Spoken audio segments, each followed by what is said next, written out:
Welcome or welcome back, whatever the case may be, to A Twist of Faith. As always, I'm your host, Alex Parkview, and this week we're going to continue our look at Air, the Book of Lucifer, the Enlightenment.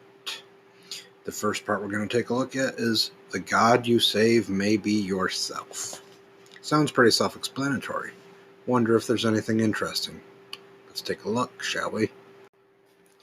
The God you save may be yourself.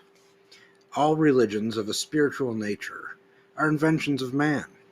He has created an entire system of gods with nothing more than his carnal brain. Just because he has an ego and cannot accept it, he has had to externalize it into some great spiritual device which he calls God.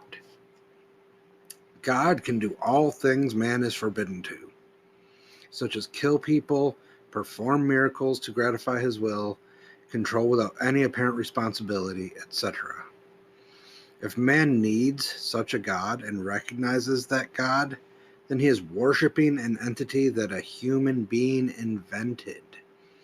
Therefore, he is worshiping by proxy the man that invented God.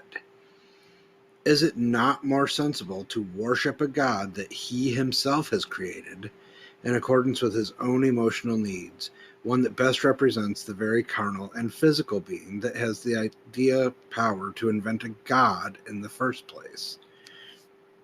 If man insists on externalizing his true self in the form of God, then why fear his true self in fearing God? Why praise his true self in praising God? Why remain externalized from God in order to engage in ritual and religious ceremony in his name? Man needs ritual and dogma, but no law states that an externalized God is necessary in order to engage in ritual and ceremony performed in a God's name. Could it be that when he closes the gap between himself and his God, he sees the demon of pride creeping forth, that very embodiment of Lucifer appearing in his midst? He no longer can view himself in two parts, the carnal and the spiritual, but sees them merge as one, and then to his abysmal horror discovers that they are only the carnal and always were. Then he either hates himself to death day by day, or rejoices that he is what he is. If he hates himself, he searches out new and more complex spiritual paths of enlightenment in hopes that he may split himself up again in his quest for stronger and more externalized gods to scourge his poor miserable shell. If he accepts himself, but recognizes that ritual and ceremony are the important devices that his invented religions have utilized to sustain his faith in a lie, then it is the same form of ritual that will sustain his faith in the truth, the primitive pageantry that will give his awareness of his own majestic being added substance. When all religious faith and lies has waned, it is because man has become closer to himself and farther from God, closer to the devil. If this is what the devil represents, and a man lives his life in the devil's vein, with the sinews of Satan moving his flesh, then he either escapes from the cacklings and carpings of the righteous, or stands proudly in his secret places of the earth and manipulates the folly-ridden masses through his own satanic might, until that day when he may come forth in a splendor proclaiming, "I am a Satanist, bow down, for I am the highest embodiment of human life." Now, I find this interesting because LaVey jumps right in, like he always does, and he's basically saying there's no such thing as a real God. So sorry for all the people that interpret Satanism to mean that you're actually a devil worshiper, because LaVey's not about that. Again, we've mentioned this, touched on it before. LaVey is about worshiping your damn self. You are your own God. That is a recurring theme that we see in the Satanic Bible. He says that the carnal and the spiritual are not two separate things. He says it's only the carnal, and it only ever will be the carnal. The spiritual was invented by man. Man invented God. So he's saying there's, like, he's going to the extreme of all gods were man-made, so if you're worshiping God, then you're actually worshiping a man, which is in contradiction with a lot of religious beliefs that say you should have no other gods but insert god of said religion here. So LaVey is like just tearing most religions to shreds in those few sentences there. And he even says with the Satanist, he says, in the sense of Satan, remember, he just looks at Satan as the bad guy, the big bad, the enemy that you have to overcome with your religion. So when he says that you're moving further from God and closer to the devil, it means you're embracing the truth of the carnality rather than just placating your ego with something that you've decided to call God, whatever God that may be in whatever religion. Like, I try to put the emphasis on it, but when he's using air quotes or italicizing something, hopefully it comes across. But even this last little blurb, I am a Satanist, bow down for I am the highest embodiment of human life. He's not saying like, yo, guy down below me in this fiery pit of hell. No, he's saying I'm a Satanist. I worship the idea that there is no real God. There is no real devil. I worship myself. I am free because it is my life to live how I see fit. I'm the embodiment of human life. He doesn't say I'm the embodiment of this guy with a pitchfork and horns and mass torture and punishment. No. Again, LaVey is very much about you are your own God. And LaVey and Satanism are interchangeable for the sake of most of my analyses. So when he says, I am a Satanist, saying like, I'm worshiping myself. Fuck you. Fuck your thoughts. I embrace my ego. I embrace my carnal desires. I embrace what I am, and I'm going to live my life accordingly. Not in fear of an afterlife that was made up by men. Not in fear of this big fiery pit. Not in fear of letting down this big sky father figure. No. I'm going to live my life the way I want to live my life. And if you don't like it, fuck you. Because I'm LaVey. I'm a Satanist. I do what I want. It's like, what's that, Ron Swanson says I have a permit for that, and says, oh, this permit just says I do whatever I want. Yeah, it's that. That, like, little permit that he has is Satanism. That is it in a nutshell. I do what I want. Because I can do what I want, because I am my own God, and nobody can tell me otherwise.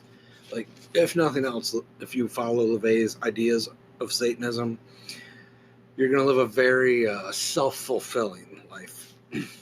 Whether or not you find solace in that, or you find some other form of something, and that remains to be seen on an individual basis. But LaVey is all about the self-fulfilling, self-enlightened, fuck everything but me, because all that matters is what I want, and I'm going to do what I want. He is very much about fuck giving attribution to men who create gods and therefore create devils to try to control people. He wants people to just do what they want to do. Religion is bullshit. Theology is bullshit. Everything is bullshit except for what you want in that moment. Like I said, if nothing else, LaVey would definitely be an interesting person to sit down and have lunch with. We'll see what else he has to say. This next book is Some Evidence of a New Satanic Age. But I'm not going to jump right into it like I usually do. I'm going to have a little disclaimer at the beginning of this one. Not anything bad, just this talks about the 7 deadly sins. And remember, I told you LaVey is all about embracing those in previous episodes of the podcast. So we may just do the 7 deadly sins portion of this book and pick up in next week's episode. We'll see how time goes. All right. The 7 deadly sins of the Christian church are greed, pride, envy, anger, gluttony, lust, and sloth. Satanism advocates indulging in each of these sins as they all lead to physical, mental, or emotional gratification. What? A Satanist knows there is nothing wrong with being greedy, as it only means that he wants more than he already has. Envy means to look with favor upon the possessions of others, and to be desirous of obtaining similar things for oneself. Envy and greed are the motivating forces of ambition, and without ambition, very little of any importance would be accomplished. Gluttony is simply eating more than you need to keep yourself alive. When you have overeaten to the point of obesity, another sin, pride, will motivate you to regain an appearance that will renew your self-respect. Anyone who buys an article of clothing for a purpose other than covering their body and protecting it from the elements is guilty of pride. Satanists often encounter scoffers who maintain that labels are not necessary. It must be pointed out to these destroyers of labels that one or many articles they themselves are wearing are not necessary to keep them warm. There's not a person on this earth who is completely devoid of ornamentation. The Satanist points out that any ornamentation of the scoffer's body shows that he, too, is guilty of pride. Regardless of how verbose the cynic may be in his intellectual description of how free he is still wearing the elements of pride. Being reluctant to get up in the morning is to be guilty of sloth. And if you lie in bed long enough, you may find yourself committing yet another sin, lust. To have the faintest stirring of sexual desire is to be guilty of lust. In order to ensure the propagation of humanity, nature made lust the second most powerful instinct, the first being self-preservation. Realizing this, the Christian church made fornication the original sin. In this way, they made sure no one would escape sin. Your very state of being is as a result of sin, the original sin. The strongest instinct in every living thing is self-preservation, which brings us to the last of the 7 deadly sins, anger. Is it not our instinct for self-preservation that is aroused when someone harms us, when we become angry enough to protect ourselves from further attack? A Satanist practices the motto, if a man smite thee on one cheek, smash him on the other. Let no wrong go unredressed. Be as a lion in the path. Be dangerous even in defeat. Since man's natural instincts lead him to sin, all men are sinners, and all sinners go to hell. If everyone goes to hell, then you will meet all your friends there. Heaven must be populated with some rather strange creatures if all they lived for was to go to a place where they can strum harps for eternity. Now, I'm going to take issue with some stuff LaVey said during that blurb about the 7 deadly sins, believe it or not. This is not just I'm reading it and breaking it down. Like, LaVey straight gets some of his dogmatic issues incorrect.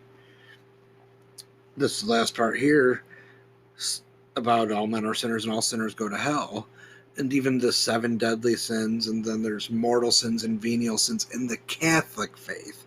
Like, it seems to me that a lot of LaVey's points that he just focuses on, harps on, likes to beat to death, are from the Catholic faith more so than the Christian faith. Some of it applies to both, but in the Christian faith, again, I will keep going back to this because it counters a lot of what LaVey says as far as his Catholic bashing. In the Christian faith, like I said, John 3:16, God so loved the world, he gave his only begotten Son, whosoever believeth in him shall not perish but have life everlasting. 1 John 1:9, again, I've mentioned that a few times on the show now.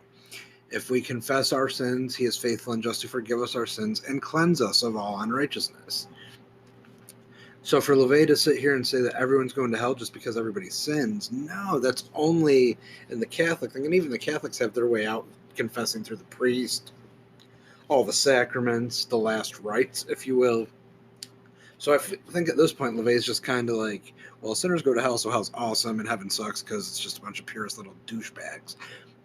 I'm not feeling the LaVey on this one. It feels like he just got kind of lazy in this part to me. Like he's just saying, yeah, I'm just going to rehash a few points and fuck it. Let's go out for a drink. Like he didn't put in his LaVey efforts there. I don't know. Like maybe I'm wrong, but that's the way I read that. But we'll go back to his breakdown of each sin, little at a time here. So he says, envy and greed are the motivating forces of ambition. Excuse me. Well, greed, it's not just wanting more than you already have. Like, that's a very basic, oversimplified thing with greed. Greed honestly falls in line with Satanism. Get all you can for yourself and fuck everybody else. See, that I would buy into. Envy means to look with favor upon the possessions of others. But, I mean, look at the movie Seven. Spoiler alert if you haven't seen it. The fucking psycho killer guy, he was guilty of one of the sins. His big sin was envy because he looked upon the detective's life with envy, so he went and tried to have it. Realized he couldn't, chopped off the wife, head in the box. We all know how it ends. If you don't, like I said, oops, my bad, spoiler. So, I mean, envy, it's natural. It does go against the 10 Commandments of the Christian faith. But again, that's old law, going all the way back to the pilot episode with the tattoos to damn or not to damn, old law versus new law. So, envy in and of itself, it's just a thing. Like, as long as you're aware of it, it's not really all that damning, I wouldn't think. I mean, find one person in the world who says they envy nothing about another person, and I'll point out a liar to you.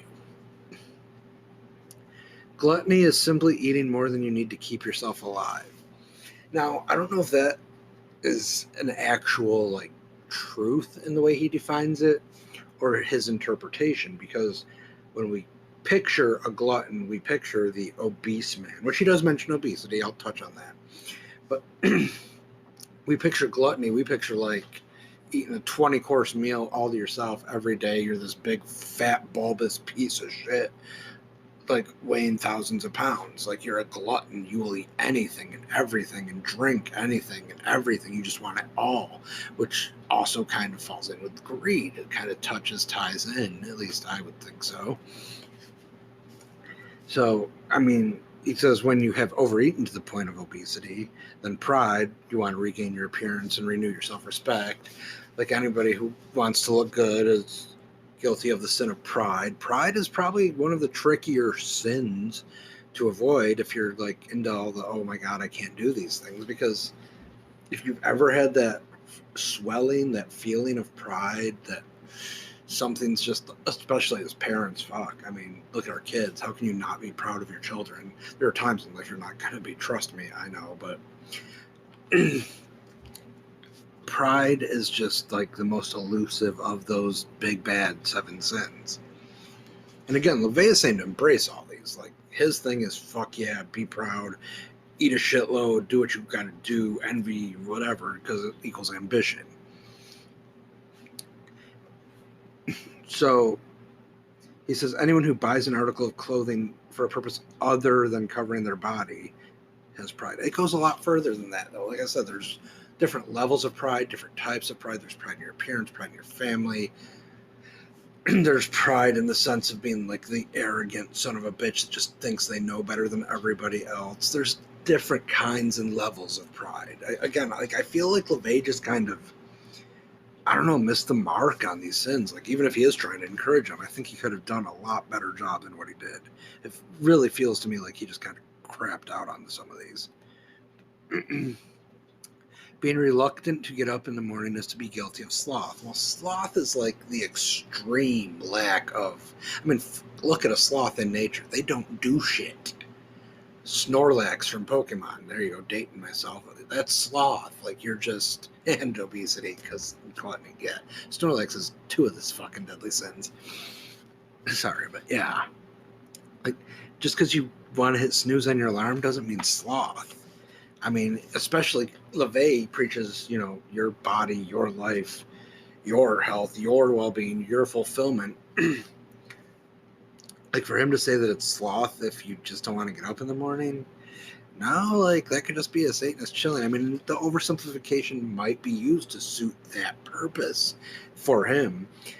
But if he's trying to encourage people of sloth, then if you're slothful, you're not really going to have the pride, the ambition, the envy, the desire to do much of anything else in these sins that he's trying to encourage people because they're so fulfilling. Like, I'm actually disappointed with LaVey here.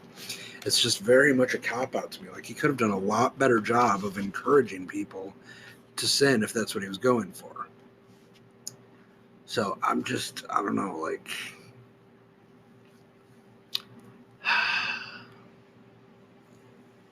he lets down the reader, I guess is what I'm getting at. And then he says, if you lay there long enough, you may commit lust, which obviously Satanist is all about. Pleasure, fulfillment, fuck yeah, get your fuck on. Dude, like, it's no secret, I am very much a physical being. I love sex, I love oral sex. Like, I love all things lustful. If that were, like, the downfall of me, according to some religions, so be it.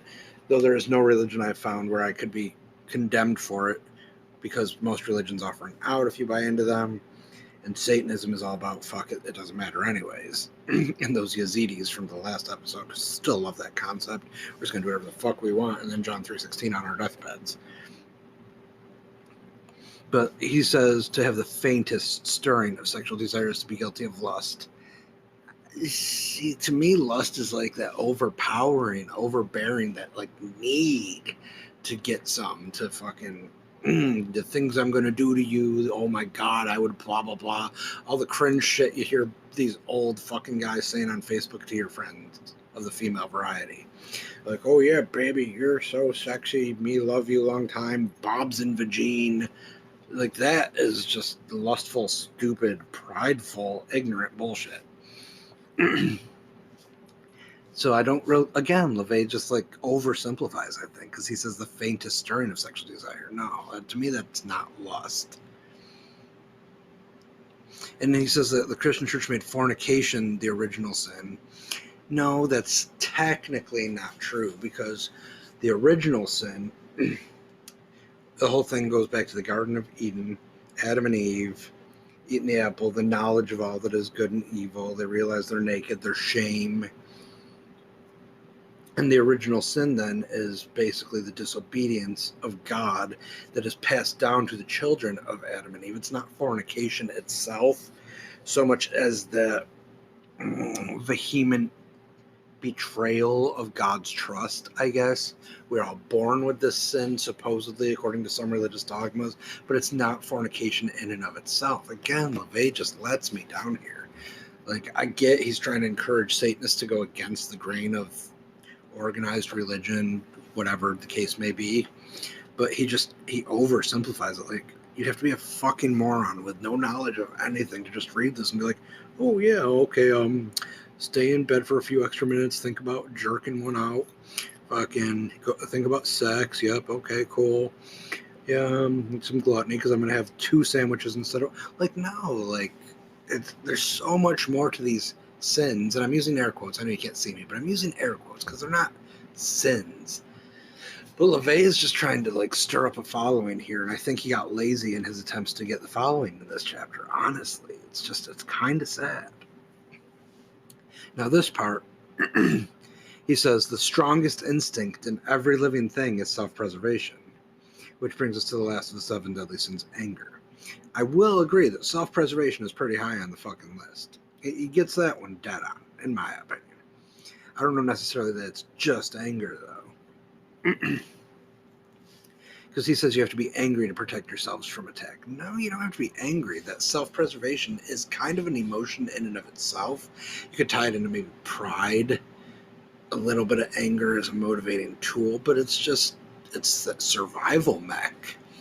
Like, it is what it is. It's its own thing. So to say you have to be angry to protect yourself, I don't really think so. But then LaVey says here that a Satanist practices the motto, if a man smite thee on one cheek, smash him on the other. Well, okay, so he's taking anger to the extreme, like, revenge setting. Like, somebody hits you, you fucking knock them the fuck out so they don't dare do it again.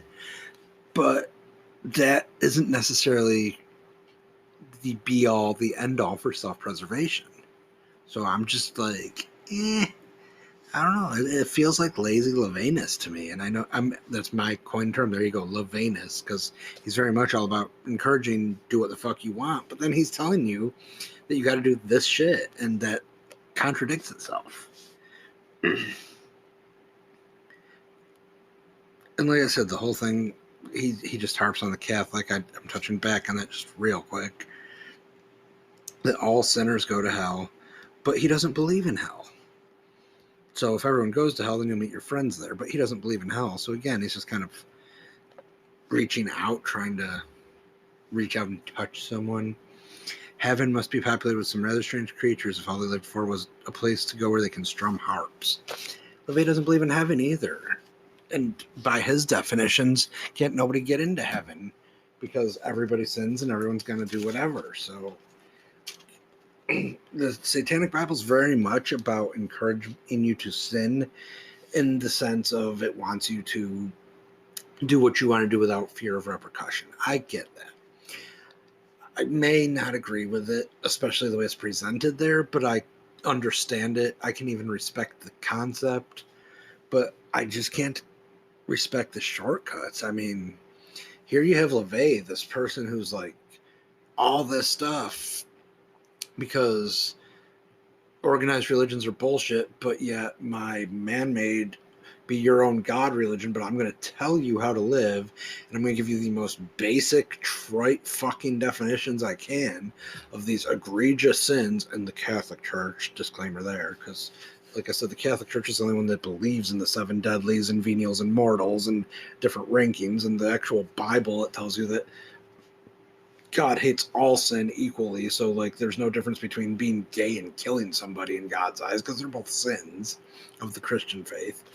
So again, I think this ties in with the Black Pope thing with that moniker where like the Pope preaches, oh, don't fall under the seven deadly sins, venials, mortals, etc. And they have LaVey saying, fuck yeah, do them, but everybody does them because I'm going to minimize what they actually are. Like gluttony is just eating 2 sandwiches instead of 1, when 1 was all you need to sustain yourself. That difference is never touched upon. There's no definition that says if you eat a bite more food than is needed to survive, we'd all be twigs if we like. I just love him or hate him, it's up to you. But LaVey lost a little bit of respect for me in this just because of how he laid that out. Like, and I'm not looking at it as like, oh, he's a Satanist, here's a Christian. No, it's just the way he laid it out. Like, he's put in some work in the Bible so far of Satanism. And to see him just minimize and downplay and, I don't know, just fucking cheap out, I guess. Like, bad form. No. And again, like, this is not endorsement to be a Satanist. This is not a condemnation if you so choose to be a Satanist. I am not pushing you to be a Christian, Catholic, etc. I compare things just because you have to compare things to gain better understandings of what you want. And if you choose to be a Satanist, that's fine. I'm just saying LaVey didn't ask to be a god. Again, Satanism is about being your own god. So as a Satanist, questioning everything, we've touched on that, you would have to even question LaVey. And like I said, I take great issue with the way he approached the 7 deadly sins because he just, I don't know, he just pussed out on him, man. Like, he didn't give it anywhere near enough fucking thought. I'm sure a lot of his followers will disagree, will hate on me for saying so, but bad form, just boo. Hopefully he redeems himself as we get later into the Book of Lucifer, the Enlightenment. We'll see, because obviously that's my spiel that I'm doing, and we are going to have to pick it up next week because my disgust at his oversimplification took up, we're going on over 20 minutes as I'm talking right now. It's just, he was capable of doing so much better with the way he proposed things, the way he worded things, the way he chose to be with his thoughts. And he instead chose to puss out and just like, oh, you had 2 sandwiches, you're a Satanist, you're going to hell if you're not, because you believe in it. No, like, no, man, just no.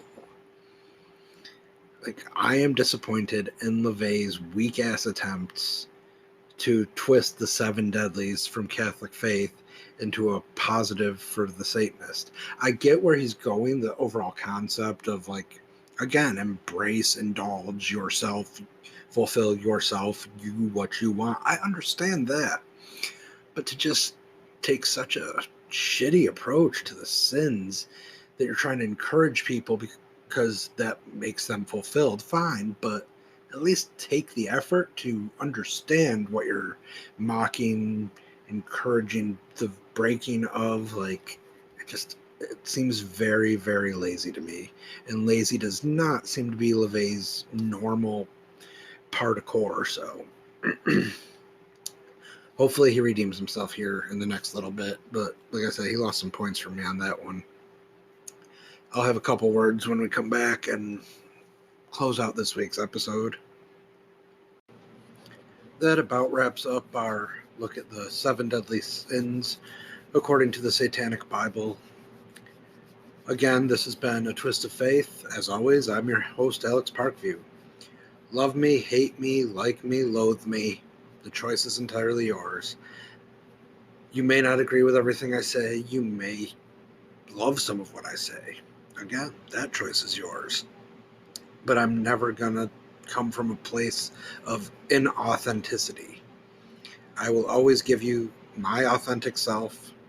You'll hear my little stutters, my throat clearings, everything, because I do this live, because I want you to get the real me through this podcast. And like I said, this week, I just discussed, not of a judgmental against his religion, but disgust at the lazy approach he took. Here, a man with many, many followers, great deals of influence, and all he could do was buzzword around some shit like the 7 deadly sins and original sin. I can't get behind that. I know he's dead. He can't rebut me, whatever, but I feel like he just cheaped out big time when it came to the 7 deadly sins, because everybody's familiar with them. Regardless of the religion, they've at least heard the term 7 deadly sins. I would be shocked, honestly, if there was somebody who had not. So love me, hate me, like me, loathe me. I will always just bring to you what I read with my interpretations, and in cases like this, my feedback. Like, I feel like LaVey may have even cost himself some followers with that. You never know. Some people might love that oversimplified. But then if you're trying to convert people who are already religious, you're going to want to go a little bit deeper. And the fact that he got original sin wrong, I mean, that's just insulting to everybody. And to make sure I was correct in my assumptions on that, I looked it up. Just I'm not perfect. I don't know everything 100%. I looked it up, and it said original sin started when Adam ate the apple. And we are all born with that sin and that depravity and that dogmatic belief. Again, this is not me saying, oh, yes, it's true. No, I'm not Catholic. I'm not even technically Christian. I'm not Satanist. There's a word for what I am, and it doesn't matter, because this isn't about my beliefs. This is about me showing you things. So, I mean, if you're like digging the whole series and you're thinking, hey, Satanism sounds pretty tight, by all means, don't let me dissuade you. But again, LaVey himself said, question everything. And he's part of everything. And I question some choices he made in writing about the 7 deadly sins the way he chose to write about them. So if you have any feedback, you can leave it here. If you're on YouTube, which we're on YouTube as well, you can leave a comment there. You can email me, twistoffaithpodcast@gmail.com, all one word. You can just reach out however you need to reach out if you want to rip my head off for the way I approached this. But for shame, LaVey, for shame. Next week, we'll pick up on the rest of the book that had the 7 deadlies in it. Because, like I said, we only covered the first little half of it. Some evidence of a new satanic age. We will get into the rest of it next week. I just really wanted to put some attention on the 7 deadly sins because it's such an epic thing.